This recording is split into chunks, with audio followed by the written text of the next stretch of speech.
Hello guys, मी स्वागत आहे आमच्या चॅनलवर. तर आज मी तुम्हाला सोप्या पद्धतीत पावभाजीची रेसिपी दाखवणार आहे. त्यासाठी फ्लावर, कॅप्सिकम, पावभाजी मसाला, बटर, धने पावडर, कांदा लसूण मसाला, टोमॅटो, जिंजर, बटाटो आणि ग्रीन पीस एवढं सगळं साहित्य आपल्याला लागणार आहे. चला सुरुवात करूयात. तर सगळ्यात पहिलं आपल्याला फ्लावर, कॅप्सिकम आणि पोटॅटो आपल्या बारीक करून कुकरला 3 शिट्ट्या होऊन द्यायच्यात, 3 किंवा 4. आणि आपल्याला पोटॅटो, ऑनियन आणि जिंजरची पेस्ट करून घ्यायची आहे आणि ग्रीन पीस बॉईल व्हायला टाकायचे आहेत. आणि कढईत तेल गरम करून घेतल्यानंतर त्याच्यामध्ये आपल्याला आपण जी पेस्ट केली होती ती टाकून द्यायची आहे आणि परतून घ्यायची आहे.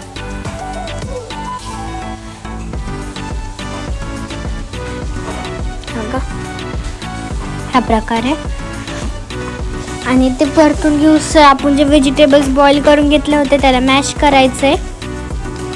एकदम बारीक मॅश झालं पाहिजे. आपल्याला ह्याला जवळ ग्रेव्ही येत नाही तेव्हा परतून घ्यायचं आहे, म्हणजे जसं ब्राउनिश कलर आला पाहिजे जरा.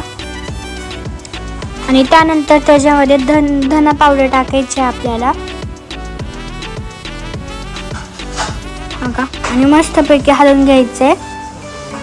आणि त्यानंतर कांदा लसूण मसाला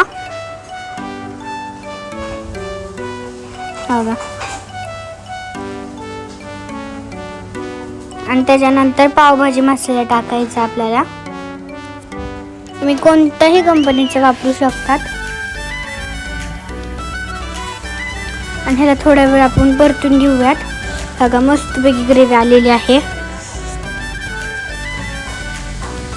ग्रेव्ही आली की कशी भाजी अशी एकदम टॅम्पटिंग दिसते. हे मस्तपैकी आलेली आहे आणि ब्राउनिश पण झालेले आहे. आणि त्याच्यानंतर आपल्याला घरगुती मिरची मसाला टाकायचा आपला, आपण घरी जो वापरतो तो 2 चमचे आणि हलवून घ्यायचं.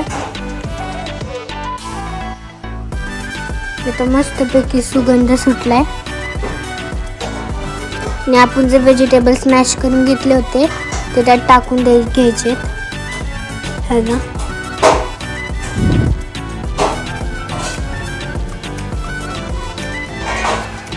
सबस्क्राइब करायला विसरू नका. Bye bye.